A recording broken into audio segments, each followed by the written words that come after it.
이보다 더 좋을 수는 없다.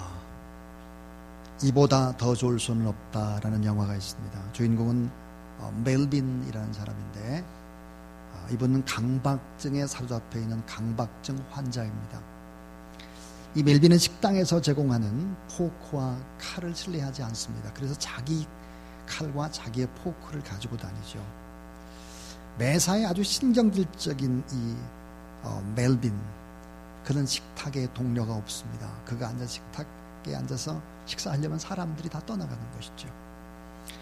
자, 식당 종업원들조차도 이 멜빈을 상대하기를 꺼립니다. 그 와중에 멜빈은 어떤 한 종업원 여인을 사랑하기 시작을 합니다. 캐롤러 코넬리라고 하는 이 여인을 사랑하게 되는데 영화에는 이 멜빈이 사랑을 고백하는 장면이 나옵니다.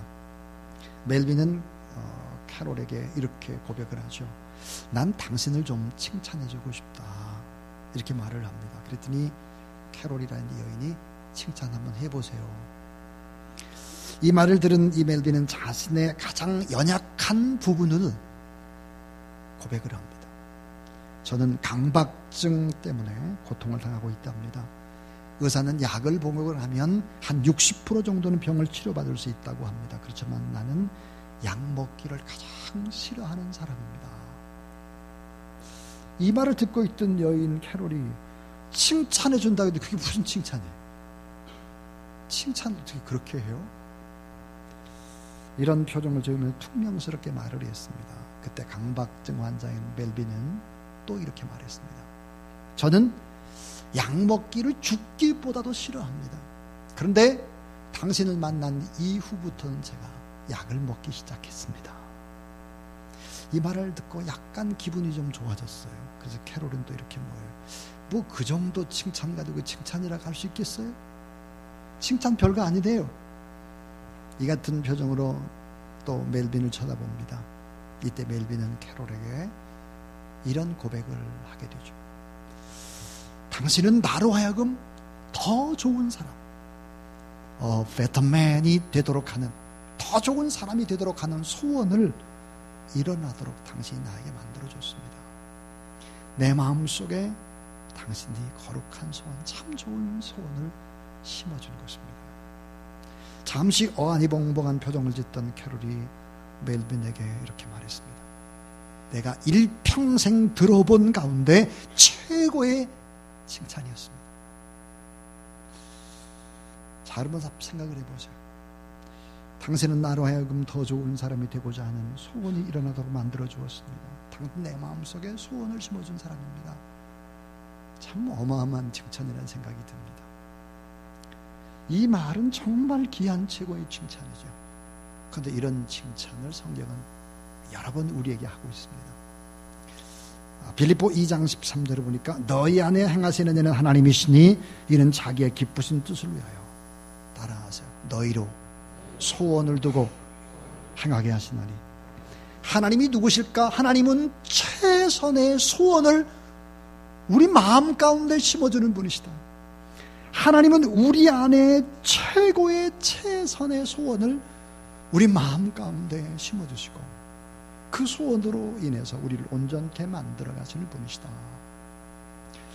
오늘 설교의 제목이 가장 좋은 소원입니다. 가장 좋은 소원을 심어주시는 하나님 아버지 앞에 집중하는 그런 여러분 되길 바랍니다. 자, 여러분, 성령의 은혜가 오늘 여러분 가운데 임해서 가장 좋은 소원을 우리 가운데 심어주시는, 그리고 우리를 통해서 온전케 하시는 그 하나님을 만나는 복된 아침이 되길 주의 이름으로 축원합니다. 자, 오늘 우리는 세 가지의 생각을 하려고 합니다. 첫 번째입니다. 첫 번째는 따라하세요. 인생의 타락은 그 배후에 반드시 소원의 타락이 있었다. 생소한 말이죠. 인생의 타락은 반드시 그 배후에 소원의 타락이 있었다는 거예요. 소원의 타락. 자, 공생의 가운데 예수님은 수많은 병자들을 고쳐줍니다. 앉은 병자, 귀머거리, 눈먼 자 다 고쳐줘요. 그런데 병을 고쳐주기 전에 예수님이 자주 물었던 질문 하나가 있죠. 야, 내가 네게 무엇 해주길 원하냐? 이렇게 질문을 했습니다. 야, 내가 네게 무엇을 해줬으면 좋겠어? 이 질문은 필요 없는 질문입니다. 왜냐하면 소경이 무엇을 원하겠습니까? 안진뱅이가 뭘 원해요? 병든 자가 뭘 원하겠어요? 그 낫기 원하는 건 너무 당연한 거 아니겠습니까? 어찌 우리 주님이 그들의 소원을 몰랐겠습니까? 다 아시죠. 그러나 우리가 꼭 잊어버리고 살아가는 것이 있었다 하는 것입니다. 그것은 너무 오랜 시간 질병의 노예가 된 사람이나 참으로 긴 시간 상처에 눌림을 받고 억압을 받았던 사람들은 점차적으로 거룩한 아름다운 소원을 상실해 간다는 사실입니다. 여러분, 계속된 실패의 축청이라고 하는 것은 자신의 삶을 주눅들게 합니다. 억누르죠. 좌절감이 계속해서 쌓이게 되는 것이고 자신의 삶을 자포자기하게 하게 만드는 상실감, 진정한 소원을 다 잃어버리게 만드는 것입니다. 소원 같지도 않은 소원을 붙잡죠. 예를 들어서 눈앞에 있는 거, 돈을 조금 많이 좀 더 벌었으면 좋겠네, 내가 조금 좀 더 받았으면 좋겠네, 다 이런 소원이 세속적이에요. 그래서 실패와 좌절의 노예가 되는 것이고, 이 질병은 운명처럼 우리를 따라오는 것이고, 오늘은 바꿀 수 없는 현실이 되어서 희망이 사라지고 소원마저 병이 되는 것입니다. 간절한 갈망도 기도도 잃어버릴 수 있는 것이죠. 손과 발과 눈과 귀만 병든 것이 아니라 우리 마음속 깊은 곳에 있는 소원이 병드는 거예요. 자, 한 푼이라도 더 벌고 더 얻으려는 경제적인 소원, 남보다 빨리 도달해가지고 남을 이길 수 있는 경쟁적인 소원이 대부분인 것입니다. 여러분, 경제적인 소원, 돈 많이 벌었으면 좋겠다, 지금 뭐 더 잘 살았으면 좋겠다, 이런 거라든지 내가 남을 이기고 1등 해야 되겠다라든지 이런 천박한 소원은 천박한 문화를 만들어내게 되어 있습니다. 오늘 이 시대는 너무 천박합니다. 여러분, 그렇지 않습니까? 사도행전 3장 5절에 보니까 저희에게 무엇을 얻을까 하여 바라봤다 그랬습니다. 안진뱅이 거지가 뭔가 얻을까요? 경제적인 소원입니다. 요한복음 5장 7절 보니까 다른 사람이 저보다 먼저 내려가나이다. 베데스다 못가의 병자입니다. 내가 빨리 내려가야 되는데 내가 못 내려갑니다. 경쟁적으로 1등 해야 되는데, 이런 소원이죠. 여러분, 병든 몸의 배후에는 이렇게 병든 소원이 있다는 사실을 우리 주님은 잘 아셨죠. 실패와 좌절의 뒷면에 자리 잡은 타락한 소원, 잘못된 거, 소원도 아닌 같지 않은 소원, 이런 거 붙잡고 인생을 살아가는 거예요. 여러분, 참으로 인생의 타락의 배후에는 언제나 소원의 타락, 생각의 타락, 병든 소원들이 자리를 잡고 있다는 것이 성경의 얘기입니다. 이 병든 소원이 어때요? 인간을 비참하게 끌어가는 거예요. 이 병든 소원이 중독자의 삶을 불행으로 밀어넣습니다. 이 중독자는 자신에게 절망하죠. 그리고 무엇이 필요한지를 몰라요. 앞으로 정말 내게 진짜로 필요하고 꼭 있어야 될 것이 무엇인지를 모릅니다. 소원이 타락할 때, 소원이 병들 때 대책이 없습니다. 여러분, 인간 최초의 타락은 어디에서 왔을까요? 아담과 하와가 왜 병들고 왜 범죄하고 왜 그렇게 신라고 낙원에서 쫓겨날 수밖에 없었는가? 그것은 바로 소원의 타락에서 온 것입니다. 창세기 3장 5절에 보니까 하나님같이 되고 싶은 소원입니다. 하나님같이 되고 싶은 소원, 이게 완전히 잘못된 소원인 거죠. 아담과 하와의 범죄는 선악과를 따먹은 것에 있지 않습니다. 잘못된 소원, 하나님처럼 되겠다 이거예요. 자기가 하나님의 위치에 자리를 잡고 앉아서 자기가 뭔가를 다스리고 하겠다라는 잘못된 소원인 것이죠. 이 잘못된 소원과 꿈과 생각과 이것이 범죄의 뿌리고 최초의 타락이다. 소원의 타락이 있다는 거죠. 그렇다면 여러분, 변화의 첫 출발, 성숙의 첫 출발, 축복의 첫 출발, 기적의 첫 출발이 뭘까요? 이 소원을 바꾸는 것입니다. 자, 가장 좋은 소원의 회복에서 우리는 축복을 찾고 기적을 찾고 행복을 찾아야 할 것입니다. 소원의 중생이 시작돼야 된다는 거죠. 자, 우리의 소원이 어때? 거듭나게 하고 우리의 꿈과 생각도 사납게 태어나야 된다. 사도 바울은 감옥 속에서 꿈꾸며 이렇게 말했습니다. 따라하세요. 자기의 기쁘신 뜻을 위하여 너희로 소원을 두고 행하게 하시나니. 여러분, 인간은 꿈만큼 위대할 수 있습니다. 인간 그가 품은 소원에 그 위대한 만큼 위대할 수 있는 것이죠. 인간이 가진 소원으로 그 인간의 삶을 평가할 수가 있을 것입니다. 여러분, 꿈이 없는 백성은 망하는 것입니다. 왜요? 비전이 없기 때문에 방자히 행하는 것입니다. 타락하는 것이죠. 성경이 얘기죠.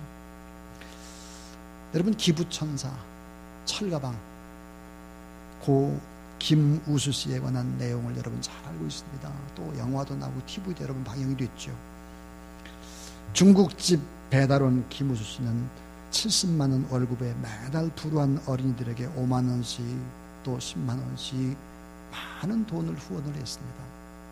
근데 그가 뜻밖의 교통사고로 죽게 되죠. 그는 자신이 사망할 경우에 보험금 4천만 원 전액을 어린이 재단에 이미 기부를 해 놓았습니다. 이런 사연들이 공개되면서 이 김우수 씨의 마음을 보면서 사람들은 많이 감동을 받았습니다. 생전에 그가 기거했던 고시원의 쪽방, 그 방은 몸 하나 누우면 남는 공간이 별로 없습니다. 그곳에는 그가 그동안 후원하고 또 사랑했던 아이들의 사진이 담긴 액자와 그들에게 받은 편지가 놓여 있었습니다. 바로 그 곁에는 낡은 성경이 있었죠. 여러분, 돈이 많아야, 공부를 많이 하고 배경이 좋아야 여러분 아름다운 꿈을 가지고 살아가는 것은 아닙니다. 행복도 마찬가지겠죠. 우리는 꼭 잊지 말아야 될 것이 있습니다. 인간의 타락은 그 배후에 반드시 소원의 타락이 있었다라고 하는 것입니다. 두 번째입니다. 따라하세요. 나쁜 소원을 고쳐주시고 제거시켜주시는 하나님. 하나님은 어떤 분일까? 우리가 가지고 있는 나쁜 소원을 고쳐주시거나 아니면 제거시켜주신다는 거예요. 로마서 8장 26절 오늘 말씀 보니까 빌 바를 알지 못한다, 마땅히 빌 바를 알지 못한다 그랬습니다. 그런데 우리의 사정을 잘 아시는 성령께서는 말할 수 없는 탄식으로 우리를 위해 친히 간구하신다 그랬습니다. 이 말의 의미가 뭡니까? 우리가 앞으로 꼭 있어야 될 소원이 뭔지, 우리가 꼭 필요한 어떤 것인지를 모르는 거예요. 자, 여러분, 소원을 우리는 모릅니다. 우리가 꼭 필요한 것을 내다볼 수 있는 예지력이 우리에게 없죠. 그래서 이 잘못된 것을 달라고 구하는 어리석은 자들이죠. 앞일을 전혀 예측할 수가 없습니다. 그런데 우리를 사랑하신 하나님께서 우리 마음의 소원을 어때요? 고쳐주길 원하는 거예요.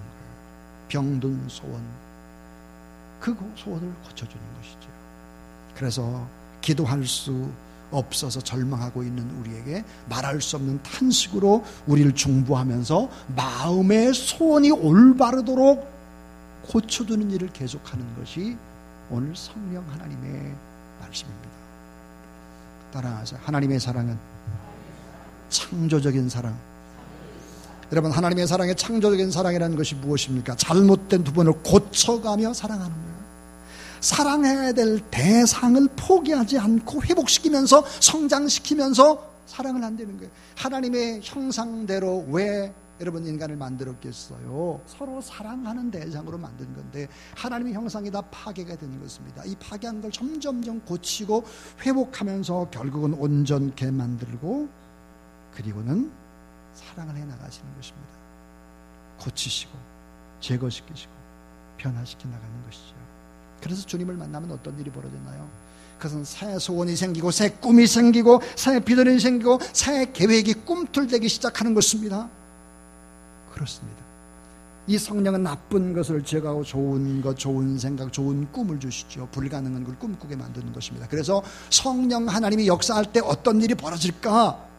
요엘서 2장 28절부터 29절에 보니까 그 후에 내가 내 신을 만민에게 부어주리니 따라하세요. 너희 자녀들이 장래일을 말할 것이며 너희 늙은이는 꿈을 꾸며 너의 젊은이는 이상을 볼 것이며 그때 내가 또 내 신으로 남종과 여종에게 부어줄 것이며 그랬습니다. 여러분 생각해 보세요. 너희 자녀들 장래의 일을 보고 말할 것이다. 또 늙은이는 꿈을 꿀 것이다, 젊은이는 환상을 볼 것이다. 이 말은 다 뭐예요? 거룩한 소원이 생겨난다 이 말이에요. 성령 하나님이 임하게 되면 어린 애서부터 노인에 이렇게 다 거룩한 소원으로 생명력이 넘쳐나게 된다는 사실을 믿으시기 바랍니다. 여러분의 소원이 뭡니까? 여러분의 꿈이 뭐예요? 시편 39편 7절에 보니까 주여 내가 무엇을 바라리요? 나의 소망은 주께 있나이다. 다윗의 아름다운 고백입니다. 시편 37편 4절에 보니까 또 여호와를 기뻐하라. 저가 내 마음의 소원을 이루어 주시리라 그랬습니다. 하나님은 자신의 기쁘신 뜻을 위해서 우리 안에 최선의 소원을 마음속에 넣어주는 분이다 그랬습니다. 여러분, 만약에 오늘 이 시간 생각해 보세요. 오늘 이 시간입니다. 주님이 이 자리에 오셔서 여러분에게 직접 물어요. 내가 내게 무엇 해주길 원하냐? 내가 너를 위해서 무엇을 해줄까?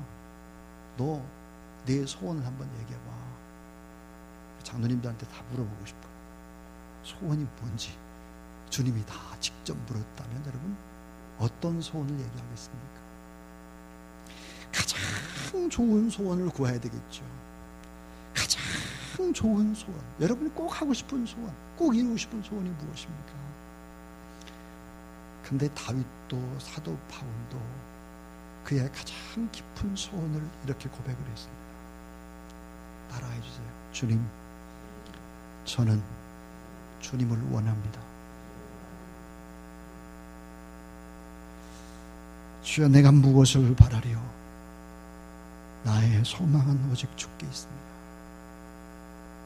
주님이 나의 분깃이요, 나의 미래요, 나의 기업이요, 나의 모든 것이기 때문에 저는 주님을 원하지, 주님 그 자체를 원합니다. 이런 고백이 우리 안에 있게 되기를 주의 이름으로 축원합니다. 찬송가 488장에 보니까 이 몸의 소망 무언가, 그 다음 어떻게 되어 있죠? 우리 주 예수뿐일세 그랬습니다. 여러분, 예수 그리스도만을 소망하는 여러분 되길 바랍니다. 골로새 2장 3절에 보니까 예수 그리스도 안에는 모든 지혜와 모든 지식과 모든 보화가 감춰져 있다 그랬습니다. 그러니까 예수 그리스도가 내 안에 들어오고 나의 삶을 통치하고 다스리면 그것이 여러분 최고의 여러분의 삶을 인도하는 것이다 믿으시기 바랍니다. 유명한 설교가인 할록이라는 목사가 배를 타고 서인도 제도를 선교하러 이제 갈 때 직접 목격한 것입니다. 큰 배를 탔으니까 갑판 위에서 공놀이를 하던 어린아이가 공을 잘못 차가지고 공이 바다로 빠져버린 거예요. 공이 이렇게 굴러굴러 가니까 이제 어린아이가 막 안달이 나가지고 울고 그러니까 어린아이 곁에 있던 강아지가 공을 잡는다고 바다로 함께 빠져버렸습니다. 그러니까 공도 빠지지 강아지도 빠지지. 그러니까 어린아이가 막 펑펑펑 울고 막 아빠 빨리 공하고 강아지 구해줘. 그래서 이제 이 아버지가 선장한테 이제 얘기를 하니까 선장이 어때요? 큰 배를 세울 수가 없죠. 못 세웁니다. 그 말도 안 되는 소리. 배를 멈추게 할 수 없었어요. 개 한 마리 때문에 어떻게 배를 멈추냐고. 근데 이 아이는 막 기절하려고 그냥 울고불고 합니다. 그러니까 이 아버지가 바다로 뛰어드는 거예요. 어떻게 됐을까요? 선장의 배를 멈출 수밖에 없습니다. 멈췄어요. 그래서 공과 개와 아빠와 모두 다 건짐을 받았습니다.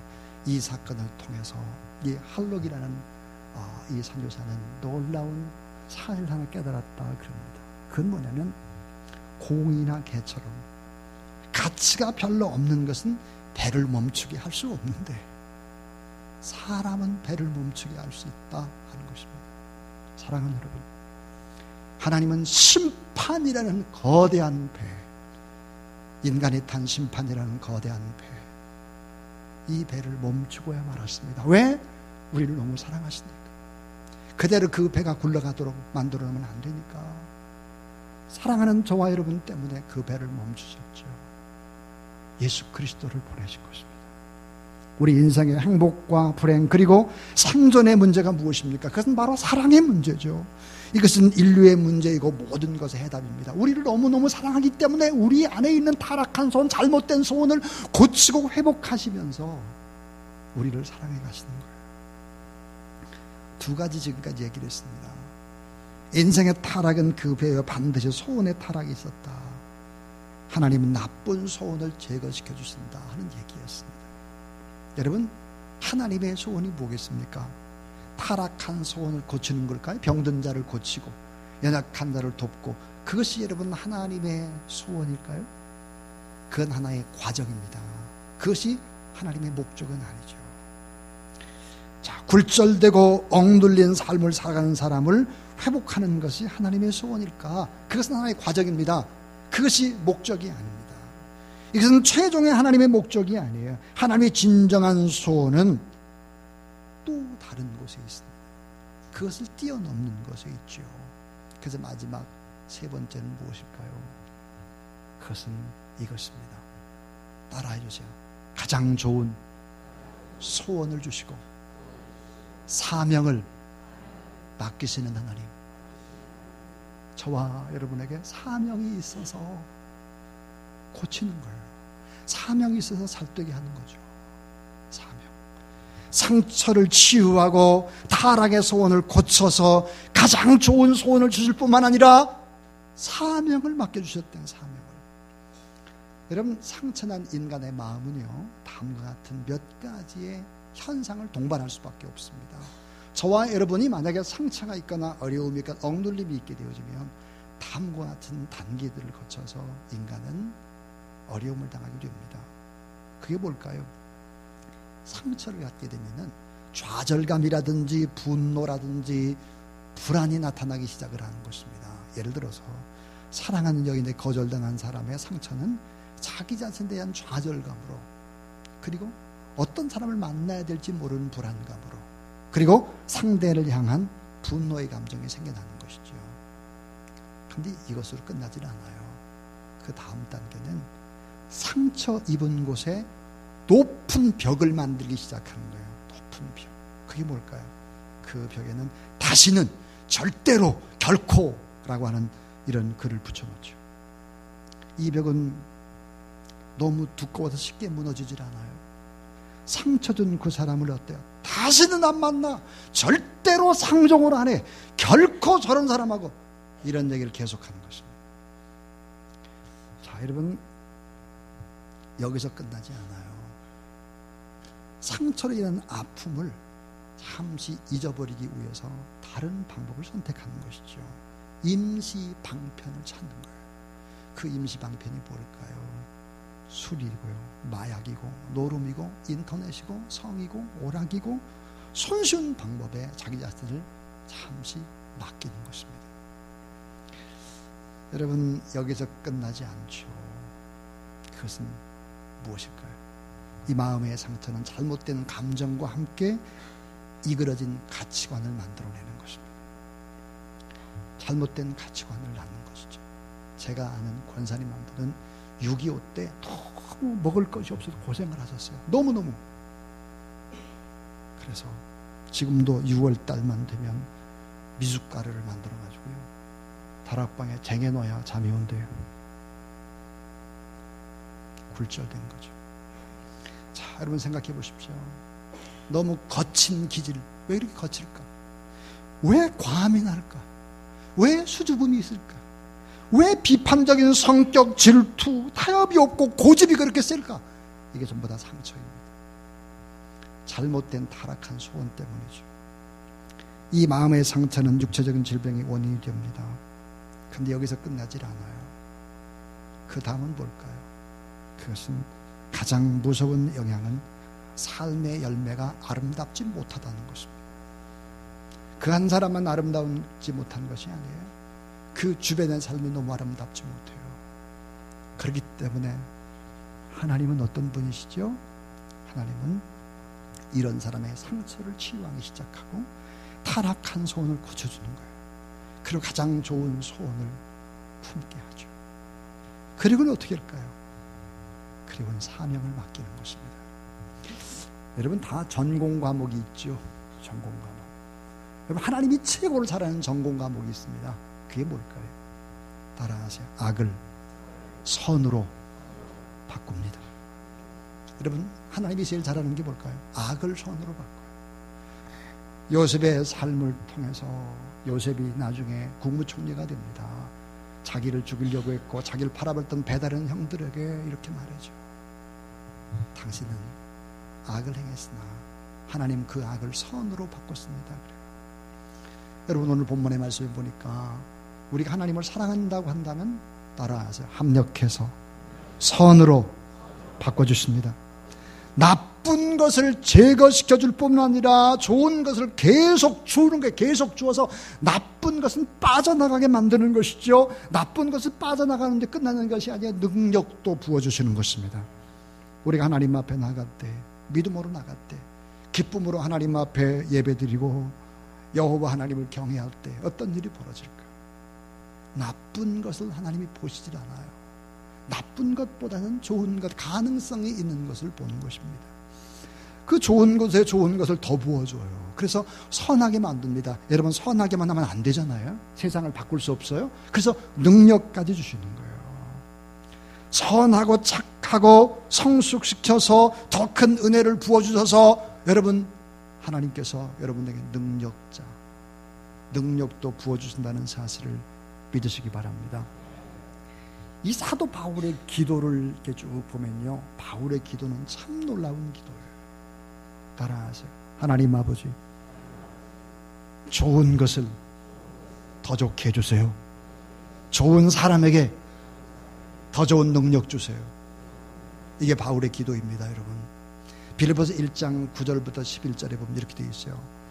우리의 사랑을 지혜와 총명으로 더 풍성하게 해주시고 우리의 삶이 더 순전하게 해주시며 우리의 인생이 열매 있는 인생이 되도록 해주십시오. 하나님 아버지, 좋은 사람, 더 좋은 것 주셔서 더 좋게 해주시고 능력도 주세요. 바울의 기도의 상당한 부분들이 바로 이런 기도입니다. 하나님의 목적은 상처를 깨끗하게 치유하는 것이 목적이 아닙니다. 거룩한 소원을 품게 하는 것만이 목적이 아니에요. 그건 과정이죠. 자, 여러분 하나님께서는 계획이 있어요. 목적이 있고 소원이 있고 꿈이 있습니다. 그것은 하나님께서 맡겨주시는 사명, 여러분을 위해서 하나님의 사명을 주시는 것입니다. 저는 이제 설교를 맺으려고 그래요. 노예 상태에 있는 사람들, 노예, 정말 종으로 노예로서 많이 고생을 겪은 사람들, 이 사람이 참 자유함을 얻었다고 하면 그 사람만이 아직도 신음하는 노예들을 도울 수 있는 것입니다. 자, 질병 속에서 정말 고침받은 그런 기적을 경험한 사람만이 질병이 있는 사람들을 도울 수 있는 거죠. 가난, 상처, 눌림, 억압 속에 고침받은 사람만이 그들을 진실로 도울 수 있는 것입니다. 그렇습니다. 저는 이런 사실을 종종 깨닫습니다. 제가 암 환자한테 가서 예배드리고 위로하는 것보다 여러분, 암에 걸렸던 사람이 전화 한번 하고 그 사람의 손을 딱 잡아주면 훨씬 더 그것이 위로가 된다는 걸 알았습니다. 히브리서 2장 18절에 보니까 자기가 시험을 받아 고난을 당하였은즉 시험 많은 자들을 능히 도우시느니라 그랬습니다. 누구 얘기입니까? 예수 그리스도의 얘기입니다. 예수님이 시험을 받아 고난을 당하였은즉 시험 받는 자들을 능히 도우실 수 있다는 거예요. 히브리서 5장 8절 9절 그가 아들이시라도 받으신 고난으로 순종함을 배워서 온전하게 되었은즉 자기를 순종하는 모든 자에게 영원한 구원의 근원이 되시고 그랬습니다. 사랑하는 여러분, 사랑하는 주사랑 가족 여러분, 하나님, 우리가 믿는 하나님은 어떤 분일까요? 가장 좋은 소원을 주시는 분이세요. 이분은 누구일까요? 나쁜 것을 제거하면서 좋은 것을 더 주십니다.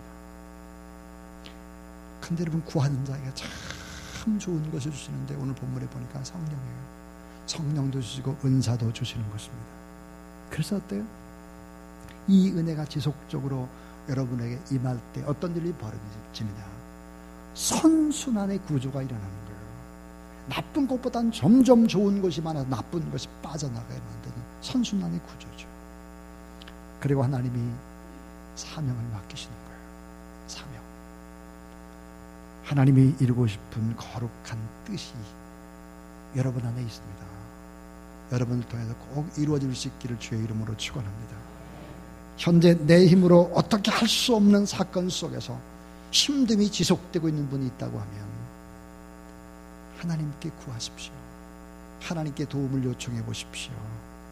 그러면 하나님은 나쁜 것을 제거시킵니다. 좋은 것 하나게 만들 뿐만 아니라 능력도 더해 주십니다. 모든 악을 선으로 바꿔주시죠. 좋은 것을 사모해 주십시오. 그러면 여러분에게 사명이 임하게 될 것이고 하나님은 사모하는 영혼을 만족해 하시며 줄인 영혼에게 좋은 것으로 채워 주심이로다.